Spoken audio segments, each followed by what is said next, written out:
आप लोग को पता है आप लोग के फेवरेट सिंगर वो भोजपुरी में जब बिना ऑटो ट्यून के गाते हैं तो उसका आवाज़ कैसा होता है, नहीं पता है तो आज के वीडियो में हम बताने वाले हैं 5 ऐसे सिंगर जो बिना ऑटो ट्यून के जब गाते हैं तो असली आवाज़ उसका कैसा है। नंबर 5 पे आते हैं राकेश मिश्रा।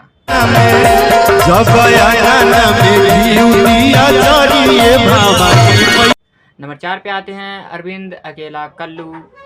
के गाना बजावेलू हवा से भी तेज तू त साइकिल नंबर 3 पे आते हैं अंकुश राजा।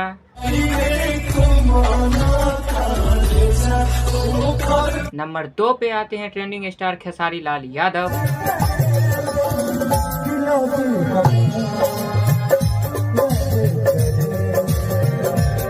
नंबर 1 पे आते हैं भोजपुरी के सुरों के बादशाह पवन सिंह। जोड़े जोड़े फलवा सूरज देव। तो आप लोग बताइए आप लोग का कौन फेवरेट सिंगर है, किनका आवाज़ अच्छा लगा, और हमारे चैनल को सब्सक्राइब करें, वीडियो को लाइक करें, ज़्यादा से ज़्यादा शेयर